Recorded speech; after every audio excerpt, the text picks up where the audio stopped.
Bonjour, je suis Adèle. Ici, vous découvrirez des voyages qui ont bouleversé la vie et chamboulé les convictions d'hommes et de femmes de tous âges et de tous horizons. Chaque semaine, je reçois un invité qui me raconte en quoi un pays a transformé sa vision du monde ou l'a poussé à quitter un mode de vie qui ne lui correspondait plus. Alors laissez-vous porter par le premier podcast qui raconte une histoire autour d'un voyage. Bienvenue chez les Frenchies autour du monde, le podcast des voyages qui ont du sens.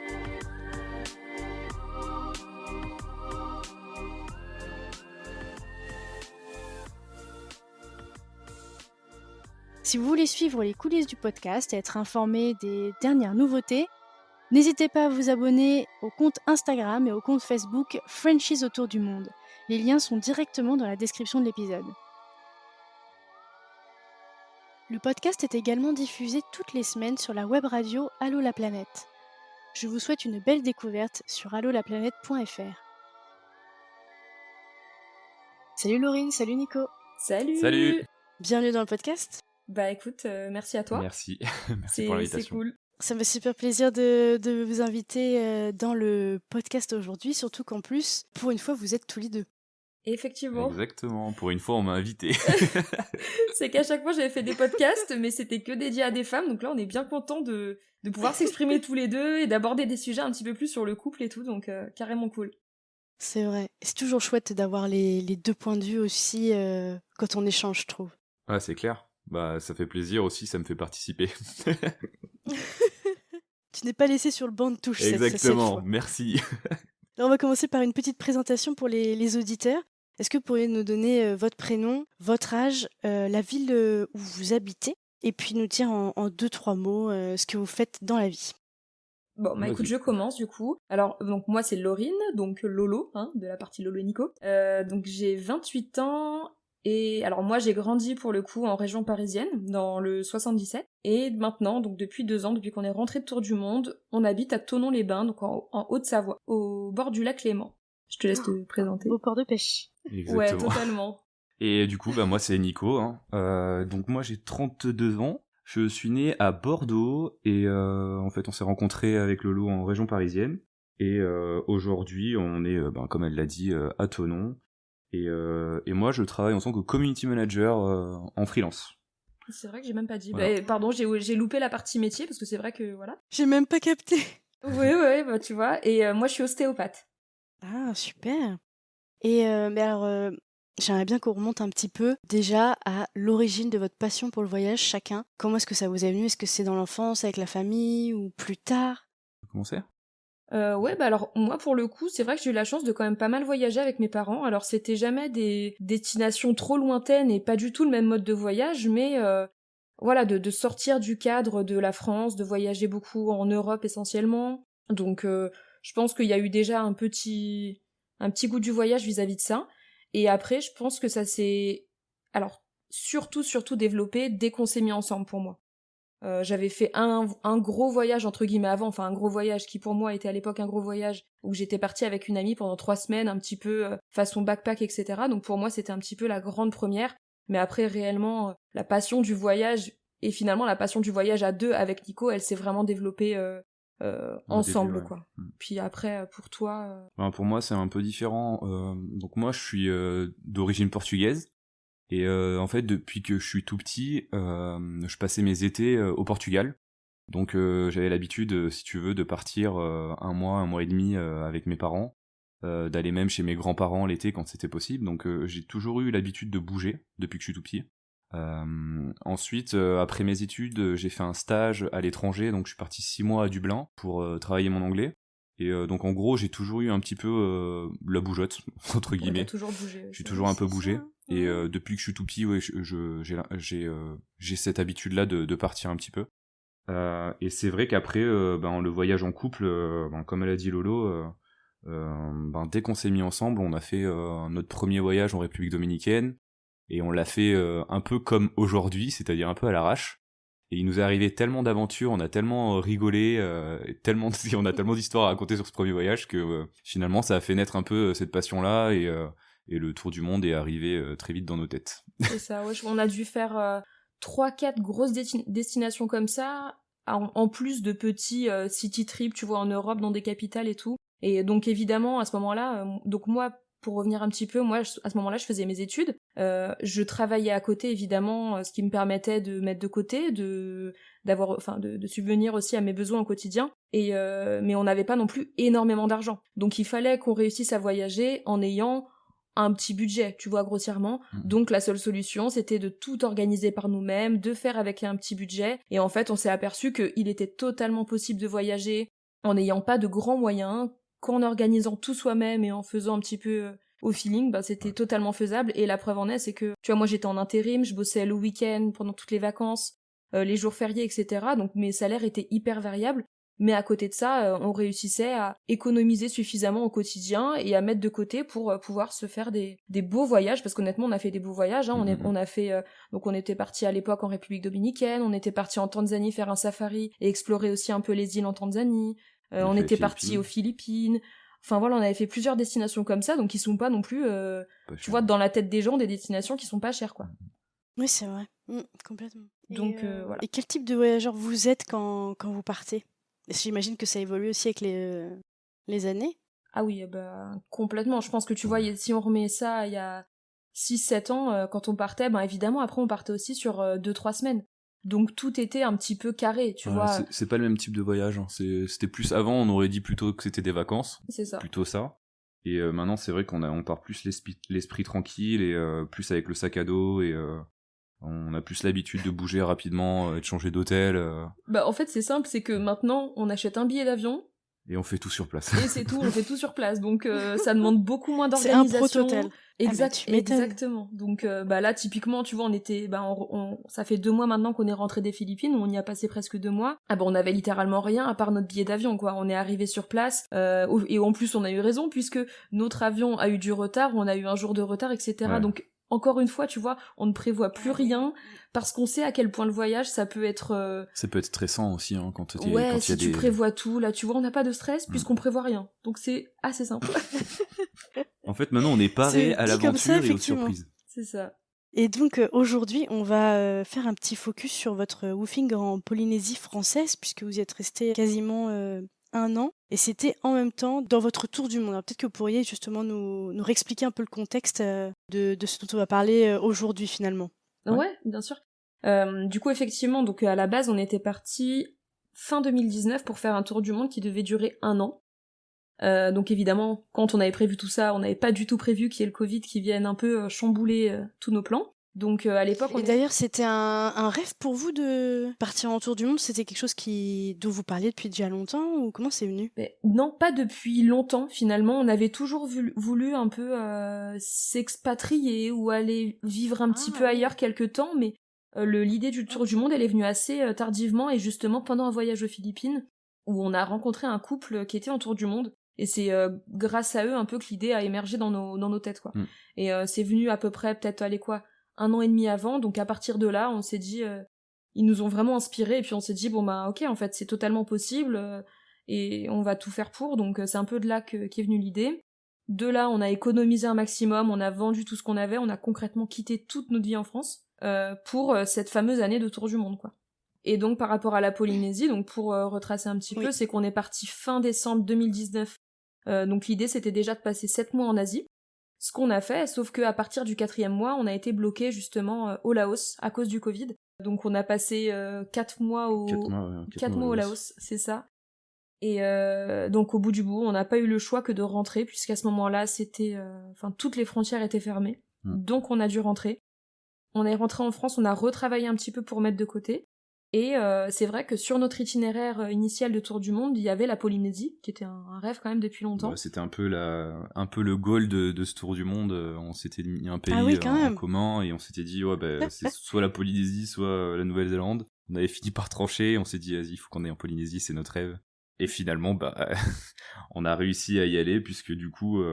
en période de fin d'année, on a pu décoller pour la Polynésie. Sachant que c'était très compliqué à ce moment-là, parce que c'était le Covid, que toutes les frontières, tous les pays étaient fermés, et ils avaient exceptionnellement réouvert les frontières, pour les fêtes. Donc on a profité de ce petit moment d'ouverture en décembre, juste après Noël. On est parti le 27 décembre 2020 du coup, pour la Polynésie, mais en n'ayant vraiment aucun plan en tête, quoi. Donc on savait pas du tout ce qu'on allait y faire, on pensait y rester quoi 2 mois. Ouais, même pas, franchement. Ouais. En Non, fait, on a quitté les familles, on leur a dit on revient sûrement en mars. c'est ça, on se disait on va tenir 3 mois, c'est hyper cher, on savait même pas ce qu'on allait y faire, donc c'était vraiment dans le flou. Et au bout du bout, comme tu l'as dit, on y est resté presque 1 an, puisqu'on est resté 10 mois, exactement, et on a fait que du woofing. Ah, c'est génial. Et c'est vrai que oui, je trouvais ça intéressant de parler du woofing. Alors déjà, parce qu'on n'en a pas parlé depuis la saison 1 du podcast, donc c'est-à-dire que ça remonte à presque à 4 ans. Et en plus de ça, je suis curieuse de savoir comment ça se passe en plus en couple quand on fait du woofing. Et je pense qu'il y a aussi plein de personnes qui sont pas forcément au courant de ce que c'est. Peut-être qu'on pourrait déjà commencer par ça. Qu'est-ce que le woofing? Le woofing, en fait, c'est un concept d'échange, on va dire. Donc en fait, tu vas loger chez l'habitant et en contrepartie, tu aides à faire des travaux ou des activités. Ça peut être ultra varié, donc ça peut être des aides au jardin, des aides de ménage, des aides de gardiennage.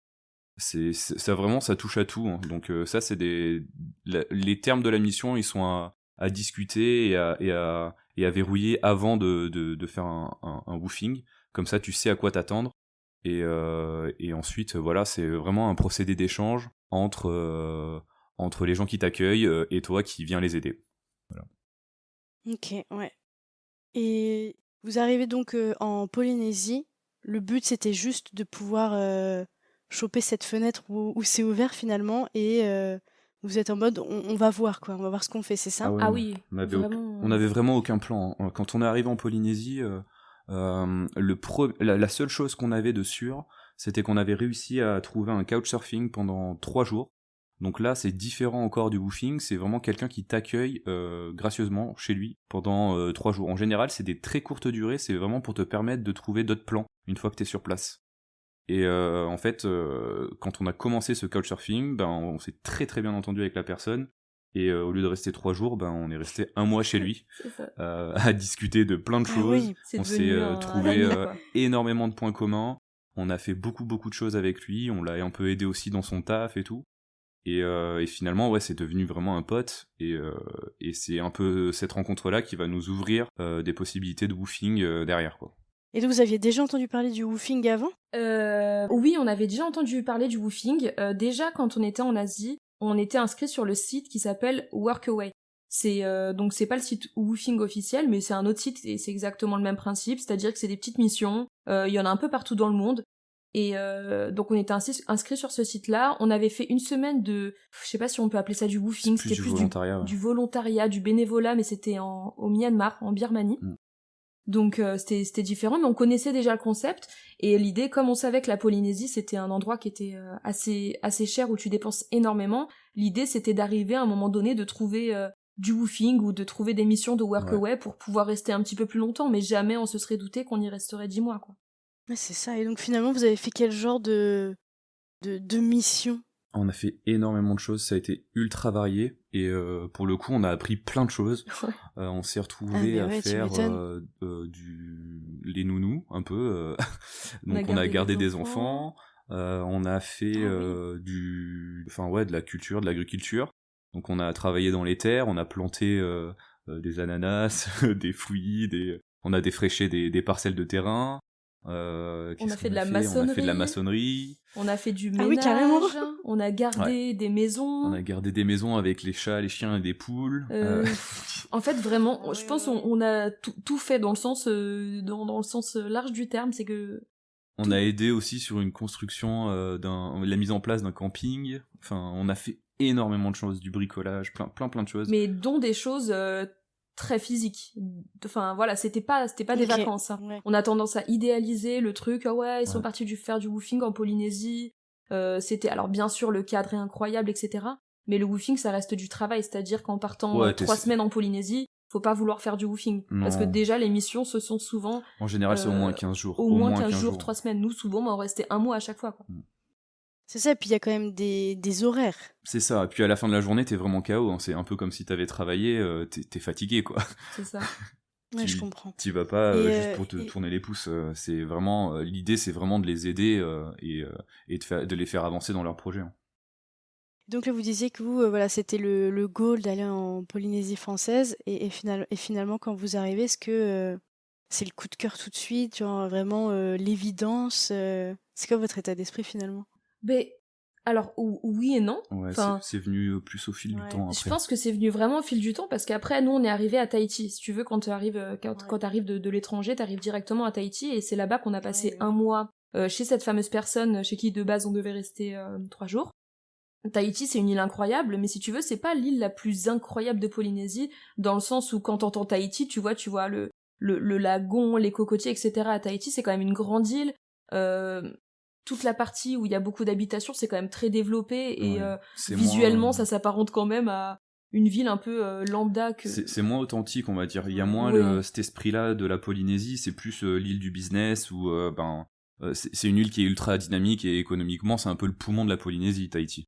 Ouais, Donc c'est ça. tu vas retrouver quand même des choses que tu as ici en Il y a moins de métropole. dépaysement. Ouais, C'est voilà. ça. Ouais. Donc, Après, t'as quand même les paysages, t'es oui, sur alors, une île, voilà, t'as attention, la vie des hein, îles, c'est différent. c'est ça. Mais les gens ils sont comme ici, c'est-à-dire qu'ils travaillent, enfin Le voilà. rythme s'apparente quand même plus à un rythme de métropole malgré tout, Mm, que directement avec les autres îles, t'as une grosse cassure, tu vois déjà, et t'es sur un autre rythme, pardon. Ouais. Donc directement, non, alors ça a été un coup de cœur évidemment, bien sûr qu'on voulait y rester, mais on a passé ce petit mois, tu vois, puis on avait soif un peu d'en découvrir plus sur la Polynésie, donc je pense que ça s'est fait vraiment peut-être à partir du deuxième, troisième mois, tu vois, où vraiment là on s'est dit, ouais, en fait, on est au paradis, quoi. Ah oui. Et du coup, finalement le woofing, c'est vraiment des rencontres aussi, j'imagine. ouais, clairement ça change tout en fait. Autant tu rencontres, donc tu vas t'immerger un petit peu chez les gens et finalement ben tu prends aussi ce qu'ils ont à t'offrir, tu vois qu'ils ont une autre façon de penser par rapport à nous, même au-delà de ça il y a la façon de voir les choses dans le travail et tout ça, enfin c'est immergeant tout de suite. Ouais, C'est ça, ouais. tu t'es chez les gens, donc du coup ben tu vois un petit peu ce qui change, comment ils pensent, qu'est-ce qui est différent par rapport à nous, et ben tu te mets au rythme en fait, hein, tu prends le rythme qu'ils ont décidé de prendre, Bah t'as pas le et choix parce qu'en fait au final tu vis vraiment avec eux. ouais, tu t'adaptes quoi. Donc t'es obligé déjà d'énormément t'adapter et puis tu vois c'est pas comme si juste tu rencontres un peu quelqu'un, tu vas manger avec lui, etc. Là c'est que tu vis avec lui et on a eu la chance d'être dans tous nos woofings sauf un, que dans des familles tahitiennes ou polynésiennes selon les archipels où on était. Mais du coup tu vois on vivait vraiment de manière locale avec des locaux. Ouais. Tout le temps et je pense que c'est ça aussi qui nous a fait énormément tomber amoureux de cet endroit, c'est que on pouvait pas être plus immergé dans la culture polynésienne que comme ça quoi. Tant dans le travail que dans la façon de penser, que dans la façon de parler, dans tout, vraiment c'était devenu c'était devenu presque notre culture à force après avoir passé 10 mois parce qu'on était très peu avec des métropolitains ou des expatriés, on était que avec des Tahitiens tout le temps. Ah génial. Et est-ce qu'il y a des rencontres, des moments forts dont vous voudriez nous parler ou peut-être aussi, je sais pas, des personnes qui vous ont touché à travers des missions que vous avez pu faire?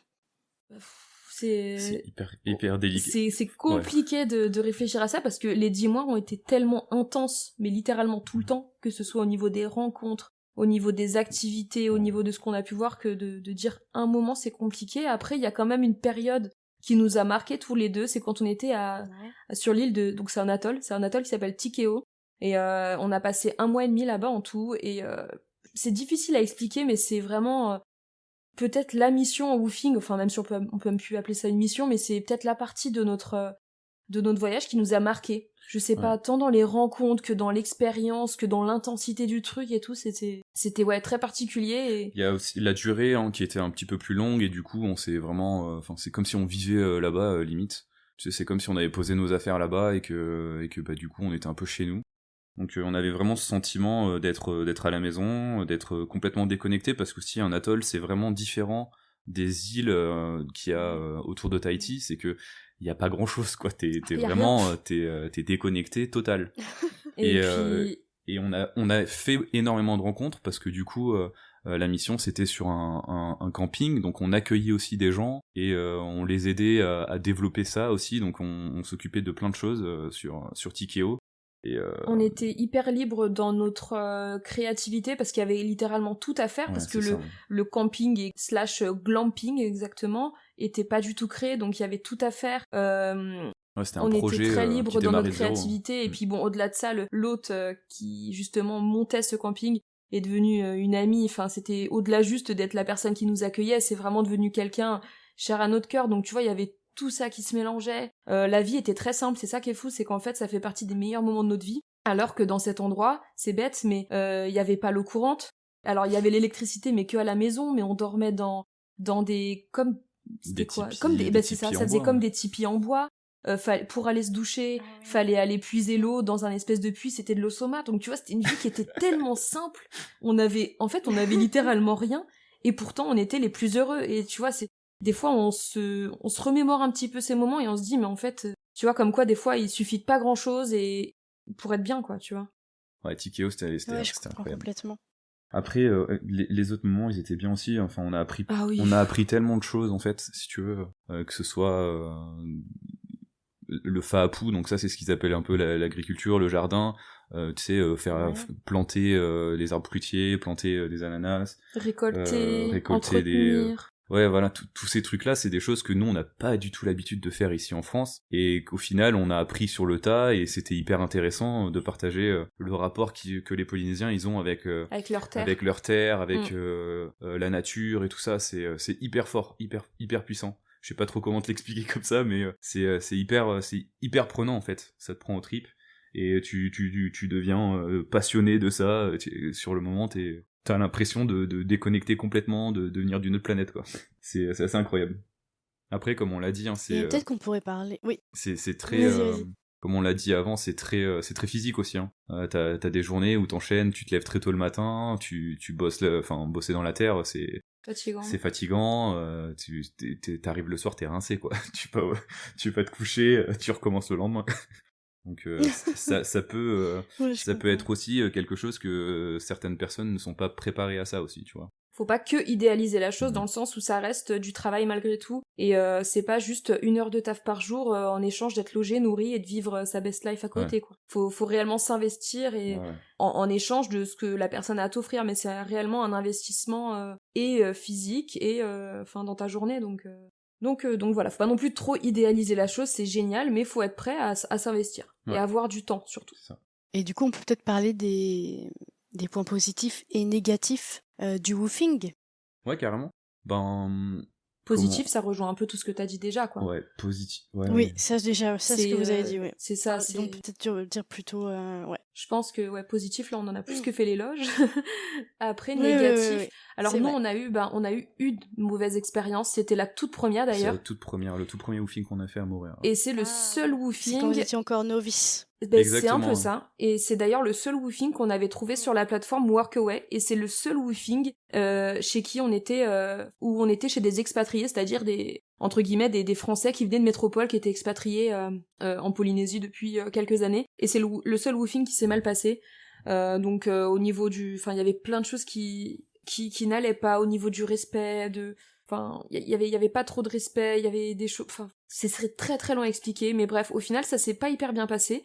On s'en est pas aperçu de suite qu'on n'était pas bien, mais c'est vraiment venu au fur et à mesure. Ouais. Plus le temps passait, en fait, et plus on sentait qu'il y avait des gênes et des choses qui nous gênaient, en fait. Ouais, mais beaucoup de manque de respect, etc. Alors que, bon, on s'adapte très très très facilement à tout, hein. Et puis on n'est pas compliqué à vivre et tout, mais vraiment là, il y a plein de choses qui n'allaient pas. Et au final, en fait, on s'est aperçu qu'on se forçait un petit peu à rester, parce que si on partait, ça voulait dire qu'on devait retrouver un logement, qu'on devait... finalement, on avait plus un peu ce que le woofing nous apportait. C'est-à-dire d'être logé et entre guillemets un peu nourri, et c'est vrai que le cadre était aussi incroyable, c'est-à-dire qu'on était dans une maison en bord de lagon, avec accès directement au lagon, etc. La maison était plutôt cool, et c'est un peu ça qui nous faisait tenir, mais avec du recul, ça nous rongeait énormément. Ouais. En fait, l'ambiance et l'atmosphère qu'il y avait au quotidien était assez compliqué à encaisser. On disait rien, tu vois, mais on faisait ce qu'on avait à faire, mais c'est vrai qu'on se sentait pas bien, et finalement, en fait, ce premier woofing là, ça a été aussi une révélation, parce que on s'est dit, mais en fait, plus jamais on force les choses. Le prochain woofing, si vraiment ça se passe mal, on y mettra un terme, et puis on partira, quoi. Donc finalement, le premier woofing, il nous a servi de leçon, quoi. Ouais, il y a pas de contrat. Alors, il y a un contrat quand même moral, je veux dire que tu t'engages quand même avec une personne. Il y a un respect mutuel, justement, qui doit être qui doit être présent. Là, il n'y avait pas ce respect mutuel et on aurait dû justement partir. Et même si ça nous aurait fait dépenser, je sais pas, peut-être 1 000 € de plus parce qu'on aurait dû passer 3 semaines dans un logement, dans un camping, etc. Bon, on aurait dû le faire. Tu vois, la dépense qu'on aurait dû avoir en plus, elle valait pas le fait d'être pas bien et de se ronger comme ça. Enfin, tu vois, ça nous rongeait petit à petit. Et bref, quand on est parti, on était les plus heureux. Et au bout du bout, on culpabilisait énormément parce qu'on se disait mais qu'est-ce qui va pas avec nous, tu vois, on avait l'impression de faire les choses pas correctement ou quoi. Et en fait, c'était le cas avec littéralement tous les woofers qui étaient passés avant nous. On a pu les rencontrer. Enfin voilà, c'est donc ça nous a aussi rassurés et on s'est dit ok, on n'est pas fous. C'était vraiment un mois spécial parce qu'en même temps c'était génial et en même temps c'était horrible. Mais plus jamais, si on n'est pas bien à un moment donné, on ne forcera les choses. Et donc voilà, tous les gens qui voudraient faire du woofing, vraiment, si vous êtes pas bien, s'il y a des manques de respect, s'il y a quelque chose qui se passe mal, ne vous forcez pas à rester. Et puis il faut en parler, quoi. Enfin, il faut en parler, faut pas laisser faire et se trouver dans des positions délicates, parce que sinon vraiment la mission du woofing elle sera pas bénéfique pour les deux parties en plus. Ouais, je comprends. Et est-ce qu'il y a d'autres choses que vous vouliez ajouter sur le woofing, vraiment l'expérience en elle-même? Non, bah après peut-être pour rebondir sur les points négatifs, comme on l'a dit, on l'a dit avant, hein, mais c'est pas des vacances. Il faut vraiment être dans l'esprit où il y a un travail à faire et puis il faut accompagner au maximum l'hôte qui t'accueille et qui te nourrit, quoi. Et c'est délicat parce que chaque woofing est différent. Il y a des woofings qu'on a pu faire où il fallait qu'on travaille que 2 heures par jour et on était seulement logé. Il y a des woofings où c'était 5 heures par jour et on était logé, nourri. Il y a des woofings où c'était toute la journée de 9 heures à 16 heures. Donc en fait, chaque woofing est différent, mais... Ce qui est important, c'est de poser les bases d'entrée avant d'accepter un woofing. Enfin, c'est de savoir où on va mettre les pieds, de connaître vraiment la mission, les heures de mission. Et une fois que tout est clair, en fait, plus c'est clair, et mieux c'est, moins il y a de surprises, moins il y a de choses qui vous déplairont. Voilà. Faut vraiment bien discuter et prendre le temps avant de s'engager dans un woofing pour que ça se passe bien. Ouais, c'est vrai, complètement. Et peut-être qu'on pourrait donc parler un peu de ce que ça vous a apporté finalement, ce voyage et cette autre manière de voyager, parce que finalement c'est vraiment une manière de voyager, le woofing. Donc peut-être que ça vous a apporté à chacun personnellement, et puis après aussi sur le couple aussi. Ouais. Après, ce que ça nous a apporté, je pense que c'est un peu à partir de la Polynésie qu'on a eu un peu ce changement dans notre façon de voyager, hein, clairement. Parce qu'avec du recul, à notre départ de Tour du Monde, on voyageait pas du tout de la même manière. Bon, même si on laissait quand même un petit peu les choses se faire au jour le jour, tout était quand même beaucoup plus calculé, on appréhendait beaucoup plus les choses, etc. Et je pense que c'est à partir de la Polynésie, quand on a vu qu'on était capable de faire au jour le jour, que en fait, fallait laisser le destin faire les choses et que, en se laissant surprendre, en laissant un peu de place à l'imprévu, c'est là qu'on a les meilleures surprises. Et en fait, c'est plus que réel, c'est que maintenant, c'est ce qui dicte nos voyages. Et on a remarqué que moins on prévoit les choses, plus on a de surprises, plus on passe des moments incroyables, qu'au final, de vouloir tout le temps tout calculer, se dire, ok, je vais faire ça, je vais voir ça, ok, je regarde tout sur cette destination pour tout... Enfin, tu vois, au final, il n'y a plus de surprise parce que t'as l'impression de déjà connaître la destination, de connaître déjà l'endroit où tu vas, parce qu'en plus, maintenant, avec les réseaux et toutes les images qui circulent, tu vois, il y a même plus de surprise, même vis-à-vis des paysages, donc c'est aussi compliqué d'être surpris, et maintenant, on a vraiment besoin de cette surprise, et je pense que c'est ce qui a beaucoup changé, c'est que maintenant, on est vraiment au jour le jour, même dans la façon de vivre au quotidien, hors voyage, en fait. Je pense que ça nous a changé, hein, t'es pas d'accord ? Ah ouais, complètement. Enfin, de toute façon, la vie en Polynésie et la façon de voir la vie, elle est très au jour le jour. En fait, il y a pas vraiment de plan, t'anticipes pas grand chose, tu prends les choses comme elles arrivent, et en fait ça va bien se passer. C'est un peu ça. Là-bas ils sont un peu c'est vraiment, quand on dit que c'est un paradis, c'est que c'est vraiment un paradis. C'est que si demain t'as pas, je veux dire, je vais aller loin, mais si demain t'as pas d'argent, tu vas dans le lagon, tu peux aller pêcher, ramasser ton poisson, tu vas planter ce qu'il te faut pour il y a des arbres fruitiers partout, les terres sont cultivables assez facilement. Après en atoll c'est un peu plus compliqué parce qu'il y a pas de terre, mais on trouve des solutions, et finalement t'as pas de danger entre guillemets. La vie simple, quoi. Et vraiment, la vie est très simple. Ouais. Et je pense que, bon, autant avant on n'était pas non plus hyper matérialiste. Déjà, à la base, on faisait très peu de shopping et on n'achetait pas non plus des tonnes de choses, ou même au quotidien pas hyper matérialiste, mais alors là, vraiment encore moins. Et vraiment, je pense que c'est autant la Polynésie en elle-même, mais même le voyage qui nous a apporté ça, c'est de vivre pendant presque 2 ans avec juste ce qu'on a dans notre sac à dos. Ouais. Je te jure, quand on est rentré en France et qu'on a vu tout ce qu'on avait, alors principalement les affaires, parce qu'en plus on avait quasiment tout vendu, mais le peu qui nous restait, ça nous paraissait énorme et démesuré. On s'est dit, mais pourquoi on a autant de choses en fait? C'est à quoi ça nous sert d'avoir autant? Et c'est vrai qu'aujourd'hui, on se contente de peu, tu vois, au quotidien. Alors on vit pas, on vit correctement, vit pas comme des bien zéniths, sûr, non, on vit dans du confort. Mais niveau, tu vois, que ce soit les habits, même le matériel au quotidien, on a ce qu'il nous faut et on essaye de pas avoir plus que ce qu'il nous faut. Et finalement, Je comprends. tu vois, quand on a préparé notre tour du monde, c'était un peu ça aussi, c'est qu'on mettait de côté. Et en fait, on a vu qu'on était capable de mettre beaucoup d'argent de côté quand tu dépensais pas. Et aujourd'hui, oui, ça c'est nous ça. permet de mettre de côté notre façon de voir la vie comme ça. On arrive à dégager, à coffrer pas mal d'argent. Et du coup, ça nous permet d'anticiper des futurs voyages, de se dire bon ben, on va pouvoir faire ça, on va pouvoir aller explorer ce pays-là. Et au bout du bout, c'est un peu notre tour du monde qui a fait ça, quoi.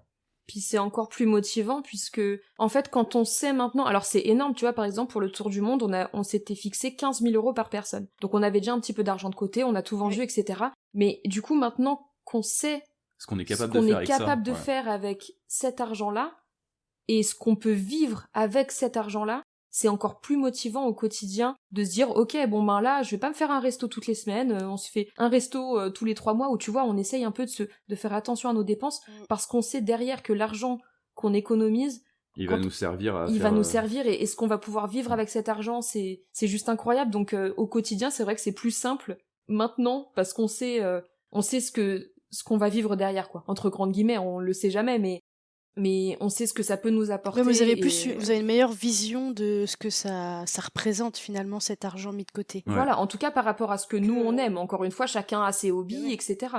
Nous, par rapport au fait qu'on aime voyager et qu'on sait ce qu'on peut vivre en voyage, c'est clair que oui, on est conscient de ce qu'on peut mettre de côté et que ouais, on met de côté. C'est vrai que des fois on aimerait bien se faire plaisir, faire du shopping à foison, ne pas compter, etc. Mais derrière, on sait que c'est pour une bonne raison. Et voilà quoi. Ouais. Puis on a aussi maintenant un peu de goût pour l'aventure, tu vois, pour la découverte et tout ça, donc c'est ultra motivant au quotidien de se dire ouais ben là on va découvrir un autre pays, une autre culture, ça c'est ultra motivant. Puis on recherche ça aussi, les expériences comme ça.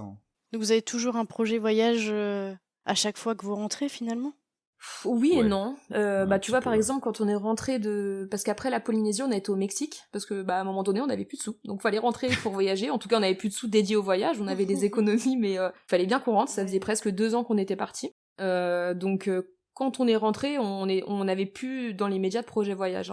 Au bout du bout, ça s'est vite refait, puisque 10 mois après, on repartait pour 2 mois en Indonésie. Donc, au bout du bout, on a vite revoyagé. Et...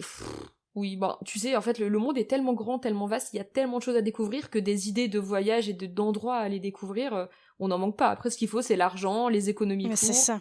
le temps. Donc, on essaie de faire en sorte dans notre quotidien et de par nos métiers d'avoir ce temps, de le mettre en place et tout, quoi. Et là, prochainement, vous n'avez pas besoin forcément d'avoir un projet voyage pour avancer, quoi. C'est pas non plus... Non, alors très souvent, ça se fait en plus à chaque fois à la dernière minute. Ouais. Là, on a passé, on revient, comme on l'a dit, des Philippines. Un pro jusqu'au bout, quoi.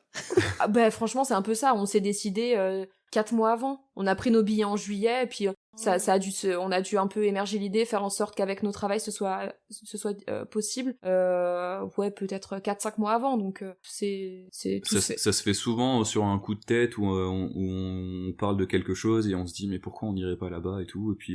Et puis voilà, si on est tous les deux un peu ok, on se dit allez c'est parti, on va essayer ça. Et puis en fait c'est un peu comme ça, c'est assez spontané. Hein. Et puis ce qui est bien, c'est qu'on est simple à motiver. Donc si c'est moi qui donne une idée à Nico, je vais dire ouais, ça te dirait pas qu'on fasse ça, qu'on aille là-bas et que vas-y on fait ça. Ok. Et puis alors s'il me dit la même chose, ouais ça te dit pas, mais on fait ça machin. Ok, pas de souci. Donc on n'est pas hyper compliqué à se convaincre mutuellement. Donc ça se fait assez simplement. Et donc ce que ça vous a apporté personnellement, là on vient d'en parler, mais peut-être qu'on pourrait en parler aussi un peu plus de ce que ça apporte au couple, parce qu'on dit souvent qu'un voyage justement c'est un bon test pour un couple. Tout, donc c'est ça, donc je serais curieuse de savoir vous comment Parce que le voyage, finalement, ça vous apporte, ça a apporté à votre couple, parce que ça nourrit dans votre couple, finalement, T'apprends après toutes vraiment à ces années. connaître l'autre, hein. Là, t'es H24 ensemble, y a pas un moment où t'es tout seul. Enfin, bien sûr que t'as des moments où t'es un peu moins bien, et peut-être que ta partenaire ou ton partenaire et lui, il est bien. Ben, en fait, t'apprends à t'adapter, tout simplement. Enfin, tu vas pas forcer ton partenaire s'il est dans le mal à faire quelque chose alors qu'il en a pas envie. Donc t'apprends surtout à écouter l'autre, hein, pendant le voyage. Ça arrive que t'aies besoin de faire des pauses parce que l'autre est fatigué ou pas. Enfin voilà, c'est vraiment un truc, tu le vois tout de suite, quoi. Tu le vois tout de suite et Trouver un nouveau rythme. oui, et t'apprends surtout mais vraiment à écouter ton partenaire. Enfin, c'est bête, mais tu vois, par exemple, si moi je suis fatigué et que j'ai pas envie de faire un truc, ben peut-être que Lolo, si elle a envie d'y aller toute seule, ben peut-être qu'elle va se chauffer, elle le fera toute seule, quoi, tu vois. Non, je vais t'attendre, j'attends que tu sois plus fatiguée, j'irai pas toute seule. C'est pas le cas pour Laurine, mais je sais que dans certains oui, dans couples, en l'idée, fait, quoi. t'as ça. T'as souvent des couples qui ont besoin de faire des choses seuls, d'avoir un petit peu de temps pour eux. Oui, c'est vrai. Et ce qu'il faut, c'est surtout s'écouter, quoi. Et puis chaque couple est différent, genre... Alors nous, ce qu'il y a, c'est que déjà, avant de partir, on était déjà tout le temps ensemble. Parce qu'en fait, déjà, on s'est rencontrés au travail, donc on travaillait bossait ensemble, on vivait ensemble. Tu vois, on avait déjà un peu cette habitude d'être tout le temps ensemble, tout le temps collés, donc on se supportait déjà très bien avant. Mais après, il y a des couples, c'est bête, mais avec, tu vois, entre guillemets, le train de vie que tu peux avoir en France, entre le travail et certains trucs, bah t'es rarement tout le temps à deux, tu vois, seulement à deux. Donc c'est vrai qu'il y a des couples au final qui se découvrent un peu en voyage parce que ben jamais ils ont eu l'occasion avant de passer 24 heures sur 24 pendant des mois ensemble et collés, quoi. Donc c'est vrai que c'est pas tout le temps facile. Et après, chaque couple a son rythme. Donc nous, ça nous allait très bien pendant le voyage d'être tout le temps collés, tu vois, tout le temps ensemble, à devoir, entre guillemets, se supporter, etc. On faisait tout à deux, nous. On faisait tout le temps tout à deux, mais on connaît des couples qui, de temps en temps dans le voyage, prennent 3-4 jours seuls pour aller un petit peu visiter certains endroits parce qu'ils ont besoin de se retrouver un peu seuls et de faire des choses tout et de faire des choses seuls ou en tout cas sans leur partenaire. Je pense qu'il faut trouver son rythme et c'est le plus dur. Je pense que ça se fait peut-être après les 1, 2, 3 mois de voyage, tu vois, que réellement t'arrives à te connaître, à connaître ton partenaire, connaître ton rythme et faut se trouver. Enfin, tu vois, il faut se chercher pour se trouver pour ça et c'est pas inné, tu vois, parce que même nous, au début du voyage, je pense qu'on speedait beaucoup, on voulait voir beaucoup de choses, on se fatiguait aussi, on s'était un petit peu embrouillé, tu vois, je pense, avec la fatigue qui s'accumulait, alors embrouillé pour des choses totalement stupides en plus, tu vois, complètement stupides. C'est ça, mais avec... C'est la fatigue du voyage, le fait que t'as envie de tellement découvrir les choses, que t'as envie de rusher tout, de tout voir. Tu deviens susceptible. Finalement, en fait, c'est ça, Enfin, voilà. Tu crées toi-même un peu les problèmes alors qu'il y en a pas vraiment. C'est ça. Et finalement, ben, ça t'apprend aussi à laisser place justement et à ralentir un peu le rythme du voyage, parce que le voyage, clairement, c'est pas du tout des vacances, ça a vraiment rien à voir entre quand tu pars en vacances 3 semaines et partir en voyage sur du long terme, c'est plus du tout la même chose. Non, c'est ton quotidien, en fait, il est rythmé par le voyage et c'est pas du tout la même chose que quand t'es en vacances et que tu vas payer tes excursions et tu mets le paquet parce que t'as 3 semaines pour profiter, quoi. Là, c'est différent, c'est un autre rythme. Il y a beaucoup de choses à gérer, il y a le budget à gérer, il y a les déplacements qui peuvent être longs. Des fois, je dis n'importe quoi, typiquement, dans notre situation à nous, généralement, c'est moi qui fais un petit peu attention au budget. Moi, je mange, mais entre guillemets, je mange normalement. Mais alors, Nico, lui, il dévore. Sauf que, tu vois, tu peux... Bon, alors, bien sûr, il faut qu'on se nourrisse, donc on se nourrit amplement selon nos besoins. Mais tu vois, Nico, par exemple, a vite à craquer sur des choses, un peu pour aller manger, se faire plaisir, etc. Et tu vois, moi, je suis derrière à lui dire, ouais, faut qu'on fasse attention. T'as vu, là, on est parti en roue libre. Donc, tu vois, t'as vite des petites discordes sur des sujets comme ça. Donc, il faut se mettre à la place de l'autre, que l'autre se mette aussi à la place de l'autre. Donc, faut s'accorder. Et je pense que s'accorder, ça prend aussi un peu de temps et d'expérience, finalement. Ça se fait pas tout de suite. C'est pas parce qu'on a des désaccords que après c'est la fin du monde. Les désaccords, ils sont là et il faut juste trouver une solution et trouver un bon compromis entre les deux, quoi. Mais autant on a rencontré des couples où ça les a renforcés, autant on a connu des couples qui, à cause d'un voyage, se sont séparés. Donc tu vois, il y a vraiment les deux. Ah oui, ok. Bah ouais, parce que c'est vraiment dur, hein. C'est pas simple et ça révèle beaucoup sur le couple. Donc voilà, nous de notre côté, je touche du bois, ça nous a vraiment renforcé, même au niveau de la communication. Aujourd'hui, c'est beaucoup mieux, tu vois. Avant, même si on se disputait très rarement en étant en France, il nous arrivait de nous disputer, et puis on gérait très mal les disputes, ou on communiquait pas suffisamment. Enfin, tu vois, un petit rien prenait vite de l'ampleur pour rien.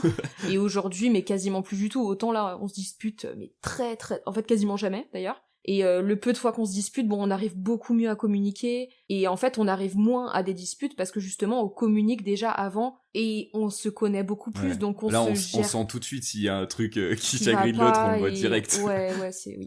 Et je pense qu'en grande partie, c'est réellement le voyage parce qu'avant ça, c'était pas du tout le cas. Ah, t'apprends énormément sur toi et sur ton partenaire.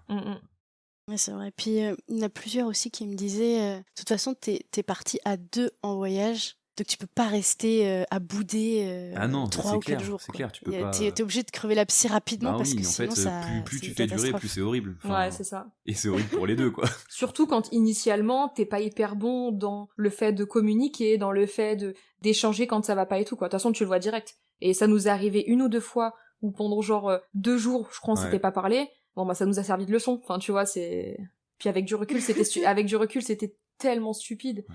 Mais encore une fois, tu vois, avec le voyage, la fatigue, la chaleur, tu vois, beaucoup de choses qui se mélangent, bah t'es plus susceptible et donc faut se connaître, il y a plein de choses qui rentrent en compte, quoi. Mais ça apprend énormément de choses, hein. Franchement, le voyage, ça change complètement ta vision de la vie et ça te change aussi à toi, dans ta façon de penser et de faire. Ouais, complètement. Et peut-être qu'avant de finir cet échange, on pourrait peut-être parler de votre retour après vos 18 mois de tour du monde. Ouais. Parce que j'imagine que on change, Ouais. on C'est pas grandit, facile. on évolue. C'est quoi votre état d'esprit quand vous rentrez après 18 mois? Ouais, Alors on ouais. était perdus. C'est-à-dire que, mais on était même stressés même avant de rentrer, c'était un petit peu une hantise parce que tu quittes tout, pendant 18 mois tu vis des choses incroyables, tu rentres en France, entre guillemets t'as plus rien, alors évidemment on avait des économies, on n'est pas rentré avec 0 €, donc t'as de l'argent, mais au final t'as plus de situation, c'est-à-dire qu'on avait plus d'appart, on avait presque plus de meubles ou de biens, tu vois, on avait presque plus Faut rien à part des recommencer à vêtements. zéro, en fait. Ouais. Faut recommencer à zéro, mais en même temps, tu sais que t'as pas envie de retourner dans cette vie que t'avais avant, parce que indirectement, en tout cas pour notre part à nous, si on l'avait entre guillemets quitté, c'est qu'il y avait une raison, tu vois, c'est qu'on cherchait autre chose et qu'on avait envie de changement, donc mais c'est très difficile de trouver ce que tu veux, quoi. Et Après, en général, quand on rentre, on sait ce qu'on veut et on sait ce qu'on veut pas. Donc, tu sais un petit peu que, par exemple, pour nous, pour notre cas, pour notre exemple, on savait déjà qu'on allait rentrer en région parisienne et qu'on voulait pas faire notre vie là-bas. Ça, c'était clair et net. Donc, dans l'idée, on savait déjà qu'on allait bouger de cette région. Pour aller où, on savait pas encore, mais on savait qu'on voulait bouger. Donc, il y a plein de choses qui sont un peu stressantes quand tu rentres. Parce que, finalement, t'as une idée de ce que t'as envie d'avoir dans ta vie, mais tu sais pas trop comment tu vas faire pour le faire. C'est ça. Puis après, nous, franchement, on a eu une bonne étoile, je sais pas. On a eu beaucoup de chance. C'était que à peine 2 semaines après être rentrés, donc on visitait un petit peu, tu vois, toute la famille aux quatre coins de la France. On avait même été au Portugal voir ses grands-parents. Et en fait, donc moi, je cherchais à nouveau à travailler. Donc je cherchais soit un remplacement, soit une collaboration, ce qui se fait beaucoup en ostéopathie, tu vois. Donc je regardais un petit peu tous les sites, les groupes Facebook où il y a ces offres. Et en fait, j'ai vu une offre de remplacement pour un congé maternité en Haute-Savoie, donc là où on habite actuellement. Donc on connaissait pas du tout la Haute-Savoie, hein. C'est-à-dire que, en fait, on connaît très mal la France. On connaît Bordeaux, Paris, et c'est tout. Donc tu vois, on avait aussi du mal à se projeter en France. C'était ça qui était en plus très frustrant, parce que on se voyait ni habiter à Bordeaux, ni habiter à Paris, mais du coup on connaissait pas le reste. Tu sais, les endroits tu veux pas retourner, mais tu sais, ouais, exact. C'est ça. Et du coup, le destin, encore une fois, fait très très bien les choses. C'est-à-dire que pendant qu'on était bloqués au Laos avec 2 autres couples d'amis là-bas, donc enfin c'est devenu des amis parce que initialement on les connaissait pas, on s'est rencontrés là-bas, mais on a été bloqués pendant 3 mois ensemble. On a surtout vécu 3 mois dans le même hôtel. On était H24 ensemble, et en fait il y avait un couple qui venait de Haute-Savoie, exactement de la ville où on habite actuellement. Et ils faisaient que de nous parler de la Haute-Savoie, que de nous dire que c'était incroyable, qu'ils étaient limite pressés de rentrer et tout et tout. Nous on comprenait pas sur le moment. Et nous on était là, mais pourquoi vous voulez rentrer en France alors que vous êtes en Asie, au bout du monde, on est bien, on n'a pas de problème, il y a le Covid partout dans le monde et nous on vit notre meilleure vie, tu vois. Et au final, j'ai vu cette offre de remplacement dans cette ville-là, donc ils faisaient que de nous parler. Et je me suis dit, bon, je vais envoyer un message à la personne, etc. Au final, on est venu à discuter, ça a accroché hyper rapidement, et le remplacement était pour 2 mois après, donc au final très très vite on a eu ce entre guillemets ce déménagement et cette nouvelle vie à faire en Haute-Savoie. Entre-temps, Nico a trouvé une formation, donc tout s'est fait. Ça allait assez vite, finalement. Tout s'est fait rapidement, et au bout du bout, ça pouvait pas se faire autrement que comme ça. Et là, actuellement, on est les plus heureux, tu vois, dans notre coin de Haute-Savoie, entre les montagnes, le lac, on pouvait pas être plus heureux qu'ici, quoi, en France. Ouais, donc tout s'est aligné finalement. Tout s'est aligné assez rapidement. Comme ça, quoi. On a eu de la chance. Votre Après, retour. je sais que chez certains c'est un peu plus long. Bah oui, oui, oui. T'as souvent un gros bad du voyage quand tu rentres, surtout sur des très longues périodes. Oui. Mais ce qu'il faut, ouais, Et vous l'avez c'est pas aller eu de ça? l'avant, aller de l'avant et essayer de faire en sorte de retrouver la magie dans le quotidien, quoi. Bah, alors, pour revenir sur le bad du voyage, comme t'as dit, si on l'a pas eu, alors on l'a eu quand même un petit peu au début, parce qu'il s'est quand même écoulé 2 mois avant qu'on déménage en Mm. Haute-Savoie, et tu vois, on travaillait beaucoup moins à ce moment-là, Nico était en formation, mais tu vois, le temps était quand même un peu long, et Mhm. si, enfin, on voyait un petit peu le décalage, c'est-à-dire que nous, on était encore mentalement dans le voyage, mais Ouais. tout notre quotidien, nos proches, etc., eux étaient vachement ancrés ici, parce que, ben, eux, leur vie, entre guillemets, n'a pas changé, donc c'était difficile de se remettre un peu sur le même diapason, et on sentait un petit fossé, bon, au bout du bout, y a plus de fossé aujourd'hui, tu vois, mais il y avait un gros décalage qui est pas facile à appréhender quand tu rentres. Ouais, c'est difficile de retrouver tes potes et ta famille et de voir que, ben, en fait, c'est comme si le temps, c'était pas... Enfin, il s'était rien passé, quoi. Tes potes, c'est les mêmes, ils parlent des mêmes choses. T'as même un peu moins de discussions avec eux, t'as l'impression que rien n'a changé. Et c'est ça qui est très dur, hein, quand tu rentres de Et voyage. que toi, par contre, toi, t'as changé. Ah ouais, t'as C'est ça? complètement changé, t'es plus du tout intéressé par les choses dont t'étais intéressé avant. Et puis, C'est- égoïstement, t'aurais envie de parler que de ça. Mais tu et de vois, partager, ouais, ça. c'est ça, et de partager, mais c'est dur de se dire que bah tes proches n'ont pas forcément les mêmes centres d'intérêt et n'ont pas envie de parler de voyage tout le temps. Enfin, tu vois, c'est difficile, quoi. Mais du coup, non, après, très vite, quand on a déménagé, on a trouvé ce rythme qui nous convient parfaitement. On voit nos proches régulièrement, et en même temps, on est toujours dans un mood un peu de voyage ici, parce que tous les week-ends, on est en montagne, en rando, à découvrir des coins magnifiques, donc ce rythme nous convient. Ouais, finalement, ce qu'on C'est a un bon trouvé, c'est compromis. vraiment un combo parfait parce que au final, on a besoin d'être dehors. On le sait qu'on a besoin de sortir et de s'aérer. Et finalement, la région où on habite, là, elle nous offre beaucoup trop de possibilités, que ce soit l'hiver comme l'été. On a trop de choses à faire dehors, quoi. Donc, on est trop heureux. Est-ce que vous voulez ajouter autre chose sur tout ce qu'on s'est dit? Bah écoute, non, moi je vois pas trop, ça me paraît pas mal. Ok. Nico aussi, pareil? Ouais, ça, je pense qu'on a fait le tour de, Ok. on a fait un peu le tour de ce qu'on Eh ben, voulait génial. aborder. On arrive à la fin de notre échange. Déjà, je suis super contente d'avoir pu discuter avec vous, d'avoir fait votre connaissance et d'en avoir appris plus là sur tout votre parcours. Bon, notamment le woofing, mais aussi le tour du monde et le voyage en général. J'aimerais beaucoup vous demander de conclure cet épisode en encourageant les personnes à partir en voyage, des personnes qui oseraient pas, par exemple, pour qui un tour du monde, ça paraîtrait un peu fou. Peut-être leur donner un petit mot pour leur donner le petit élan qui leur manque. Bah, moi, le petit mot que je pourrais leur donner, vraiment, c'est il y a rien, il peut rien vous arriver, entre guillemets, de terrible. C'est-à-dire que si vraiment vous vous sentez mal pendant votre voyage, il faut savoir que vous pouvez rentrer à n'importe quel moment. C'est ça. Prendre un avion et rentrer si vous vous sentez pas bien, si le voyage c'est pas fait pour vous. Donc c'est cette peur là, il faut pas l'avoir. Je veux dire, si vous savez pas où aller et que vous avez peur de l'inconnu, sachez que cet inconnu là, il peut s'arrêter quand vous l'aurez décidé. Donc en fait, il y a rien de figé. C'est pas parce que vous avez décidé de partir 1 an et qu'au bout de 6 mois vous vous rendez compte que c'est pas ce que vous aimez, vous pouvez rentrer, quoi. Et au contraire, il y a aucune honte que un voyage sur du long terme, ce soit pas quelque chose qui plaise en fait. Ouais. Donc, enfin, il y a aucune honte à Faut ça. tester. Mais du coup, si c'est réellement quelque chose qui vous tient à cœur, qui est un rêve depuis longtemps, il faut oser. Ouais, Oser, il faut oser. quitte à se rendre compte que ce soit pas fait pour soi, ou que seulement quelques mois c'est suffisant pour être comblé entre guillemets par rapport à ce rêve-là. Mais il faut oser, et vraiment ça peut changer. En fait, c'est une petite décision qui peut changer énormément de choses, parce que d'être conscient qu'on peut oser le faire, pardon, bah c'est déjà un grand pas. Et une fois qu'on fait ce pas-là, on se rend compte qu'on est capable de beaucoup de choses, et tout de suite d'autres décisions peuvent paraître bien plus simples à prendre.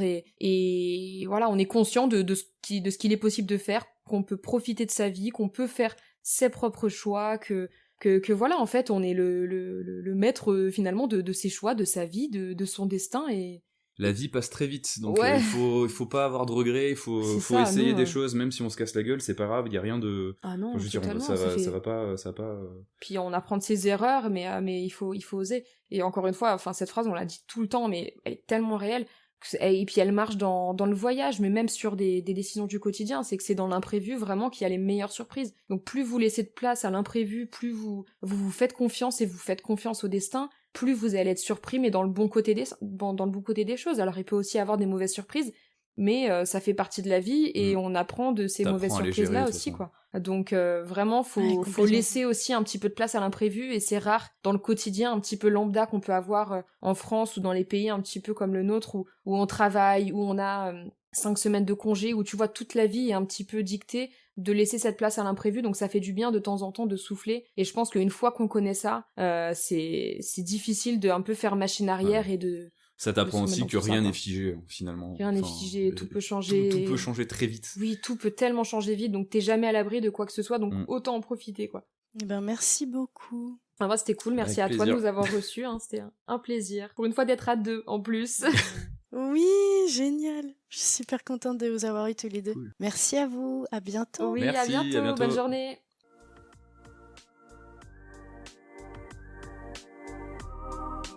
C'est la fin de cet épisode, mais j'ai encore besoin de vous. Si vous avez Apple Podcast, n'hésitez pas à laisser 5 étoiles et même à mettre un petit avis. Cela m'aide énormément à faire gagner en visibilité à ce podcast. Si l'épisode vous a plu, n'hésitez pas à le partager au plus grand nombre. Il ne me reste plus qu'à vous dire à lundi pour un prochain épisode de Frenchies autour du monde.